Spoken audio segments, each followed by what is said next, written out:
Well,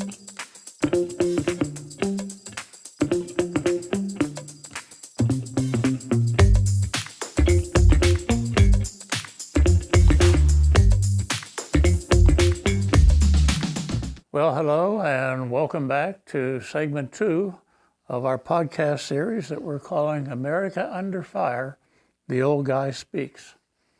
In segment 2, we're going to discuss the history of the U.S. dollar from 1792 to the present day.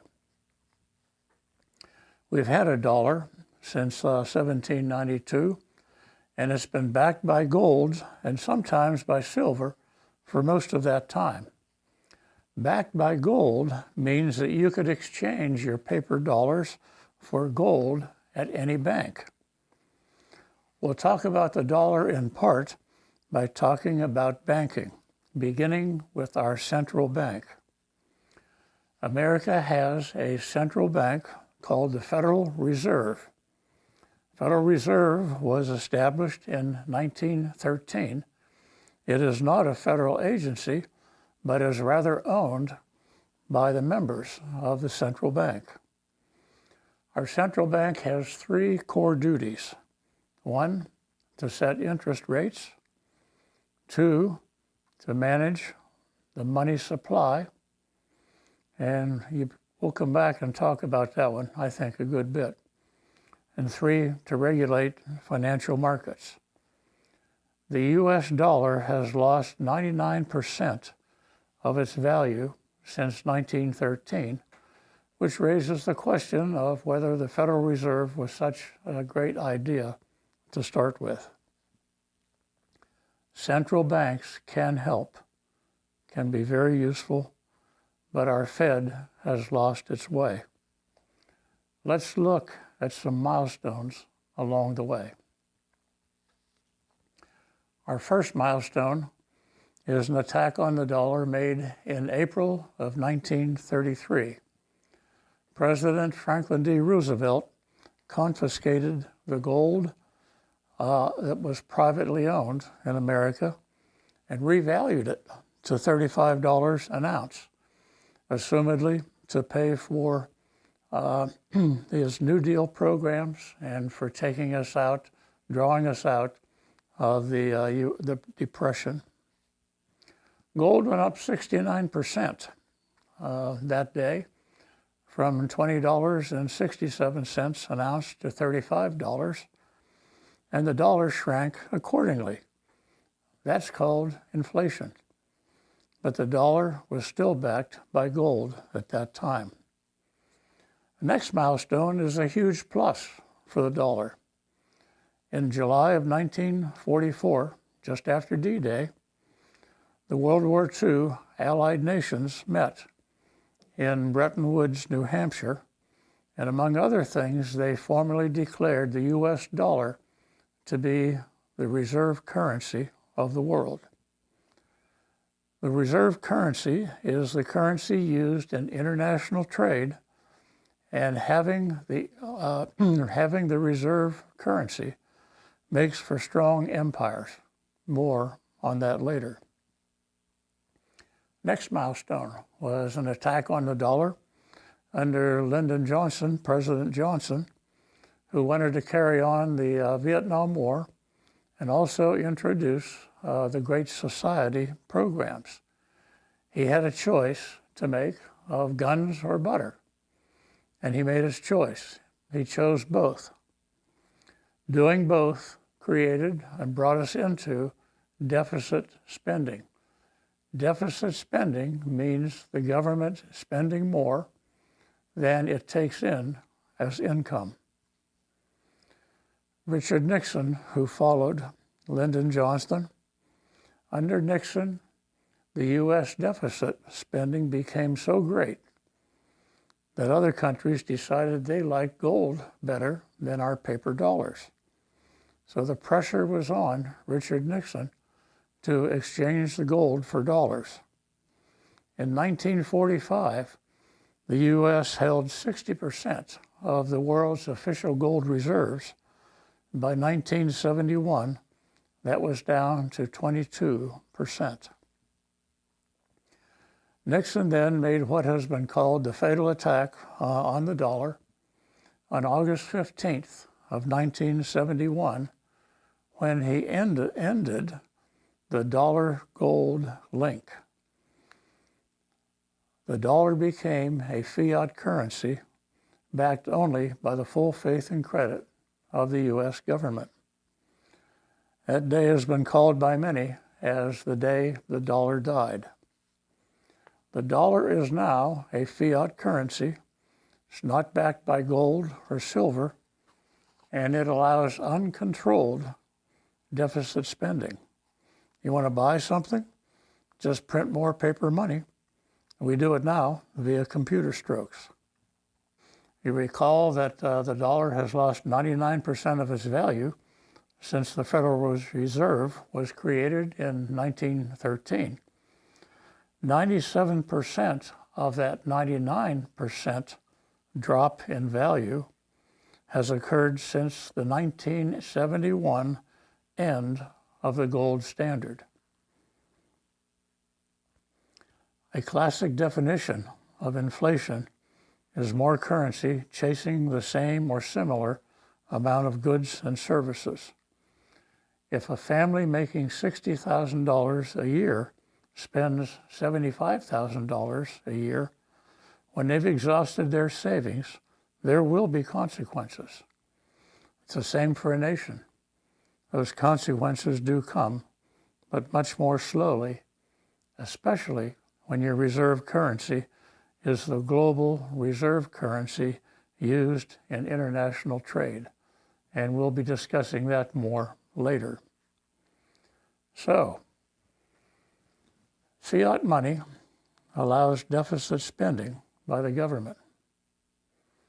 Deficit spending ultimately brings misery and privation by way of inflation. Examples: Weimar Germany after World War I. Later examples: Zimbabwe, Venezuela, Argentina.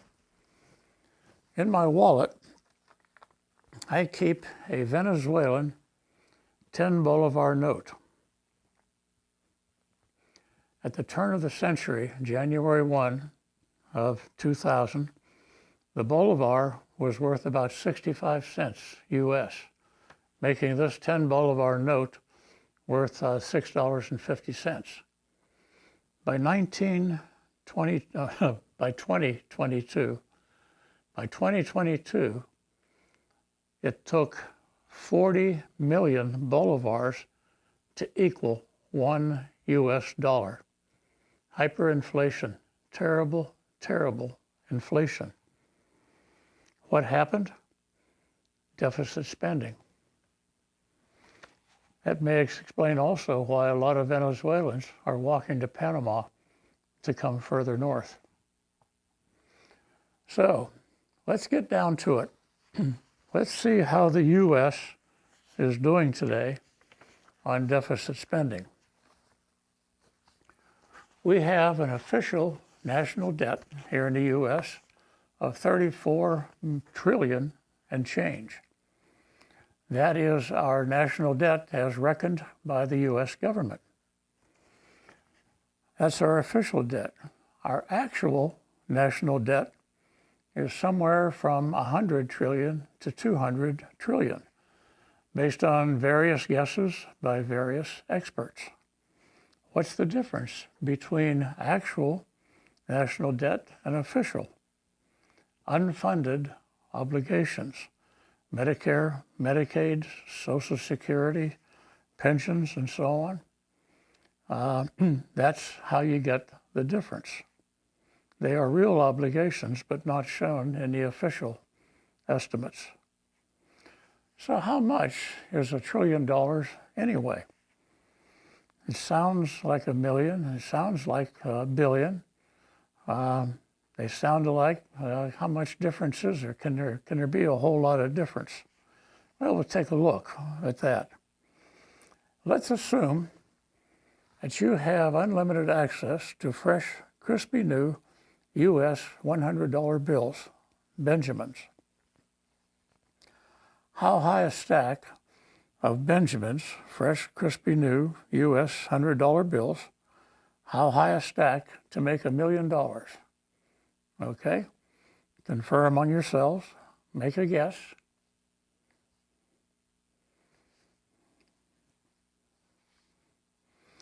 The answer is 43 inches, about the height of your kitchen countertop. So 43 inches for $1 million. You continue to have unlimited access to fresh, crispy new U.S. $100 bills. How high a stack of fresh, crispy new hundreds does it take to make $1 trillion? Place your bets, talk to your neighbor there. Let's see what happens.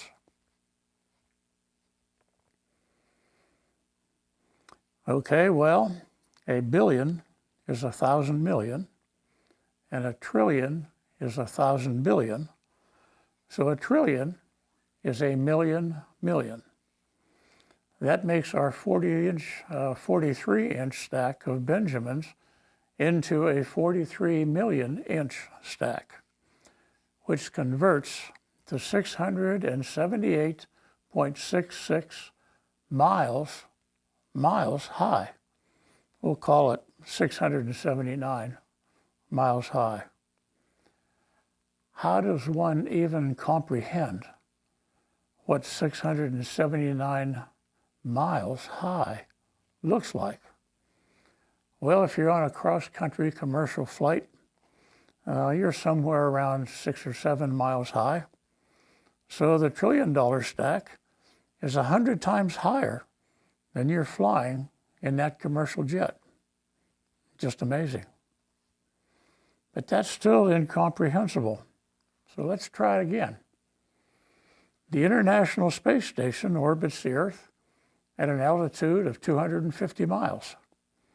So if Jeff Bezos or Elon Musk could run you up to the International Space Station, you'd still be only 37% of the way to the top of the $1 trillion stack of Benjamins, which is 2.7 times the height or altitude of the International Space Station.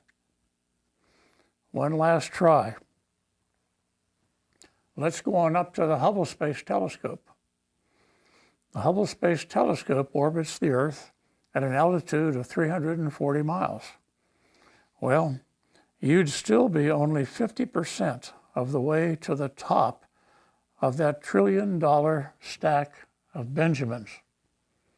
So, a stack of Benjamins 43 inches high for $1 million versus a stack of Benjamins twice as high as the Hubble Space Telescope for $1 trillion. It is truly incomprehensible. Please listen to me.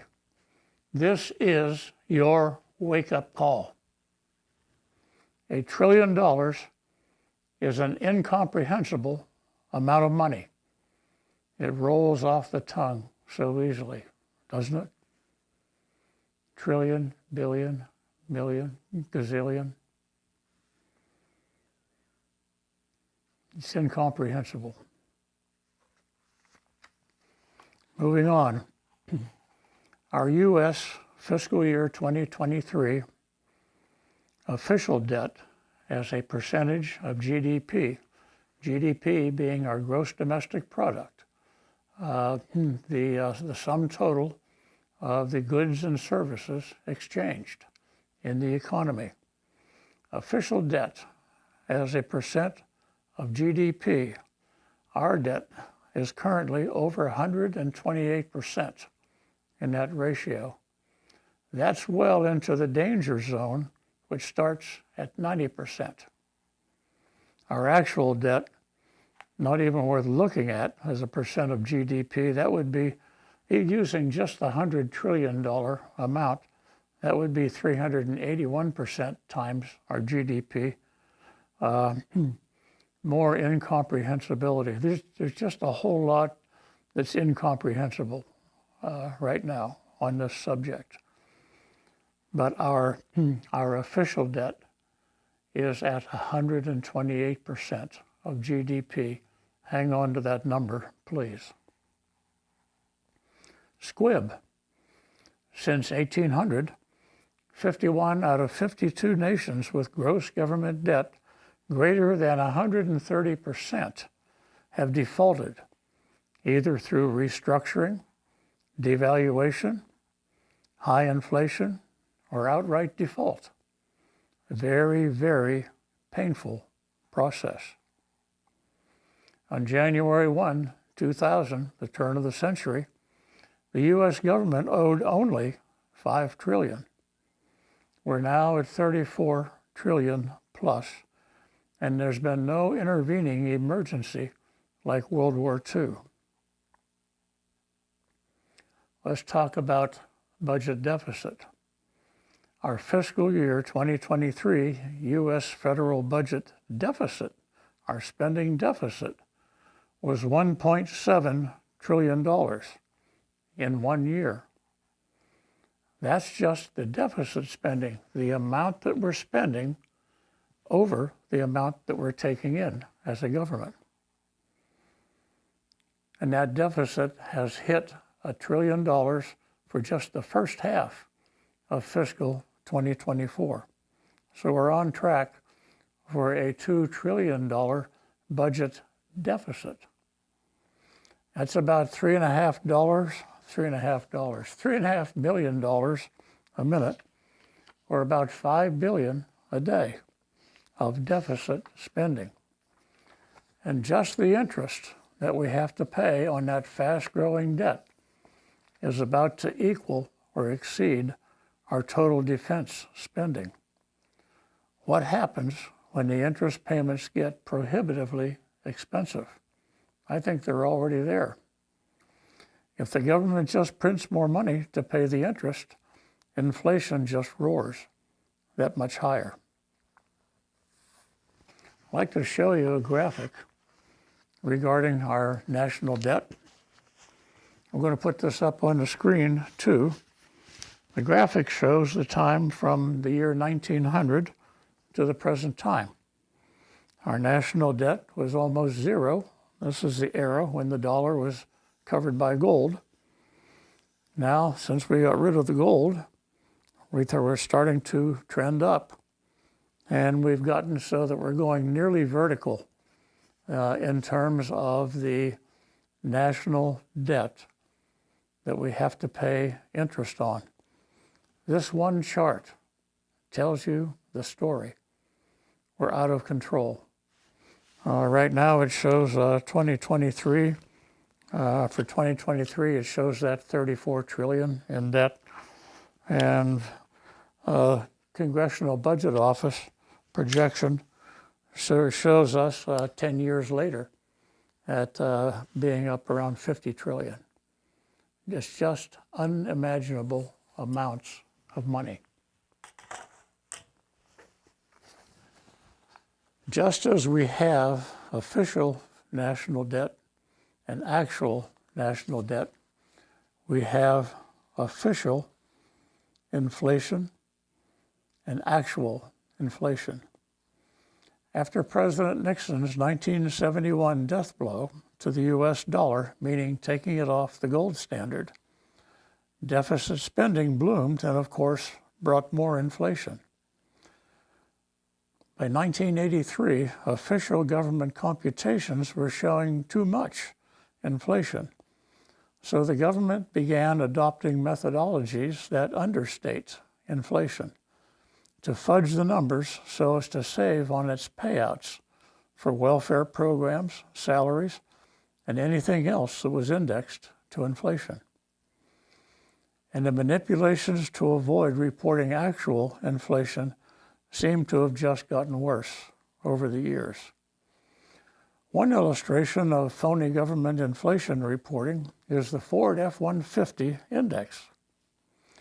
The F-150 sold for $1,279 in 1948, its first year out. And the 2024 base model stickered at $38,565, 30.2 times the 1948 price. But the official government inflation measuring of that same time frame would have had the 2024 F-150 selling for $16,500. So there's the government yardstick and the real world yardstick, and there the train shall meet. I recently saw a graphic showing fast food prices in the 10-year period since 2014. While inflation shows on the chart as 31%, that would almost certainly be official inflation, by the way. Fast food inflation ran on that 10-year chart from 39% to 100% over that 10 years for the various fast food chains. There's one other gauge that relates inflation to the minimum wage, the Big Mac minimum wage ratio, which shows that on January 1, 2000, a minimum wage worker had to work 26 minutes to pay for a Big Mac. And by February 2024, it was 47 minutes. That's up 80%. Squib. Just since the COVID outbreak in 2020, U.S. home prices are up 47%. I think that's a Federal Reserve number. And used cars are up 40%. Squib. The average person can no longer afford the average house. That's a quote from somewhere. Squib. To buy a house took 4 years' pay in 1971 and takes 8 years' pay now. Squib. Here are some price changes from the year 2000 to the year 2023. 23-year span. Postage stamp, 33 cents to 66 cents. New car, $24,750 to $48,000 plus. Gallon of gas, $1.26 to $3.54. A lot of inflation. End of squib. Okay, to review just a bit. Before 1971, the dollar was worth X ounces of gold. It was backed by gold. You could exchange it for gold. From 1971 to the present, the dollar has been a fiat currency, a piece of paper backed by the full faith and credit of the U.S. Even former Federal Reserve Chairman Alan Greenspan once admitted that all fiat currencies fail, and ours is failing, albeit gradually at present. We have a deficit spending problem. I don't recall either Trump or Biden saying the words balanced budget in any of their campaign rhetoric. We have passed a tipping point on our currency, and I believe that we must go through a deep valley of sorts to get back to the fiscal sunlight. It's actually more of an ethical or moral problem, as are many or most of the issues that we're facing today. And I'll have more on that later. Overall, it would seem that truth is the first victim in this, and that is a goal of Marxism, the death of truth. Squib, Lenin, not John Lennon, Vladimir Lenin of Soviet communist fame. Lenin predicted that America would collapse by spending itself to death. He may be right. But hope abides. It does abide, and I do pledge to cover that later. So this includes our segment 2. I thank you for watching. Please come back shortly for segment 3, which will be the proposed future of the U.S. dollar. Thank you.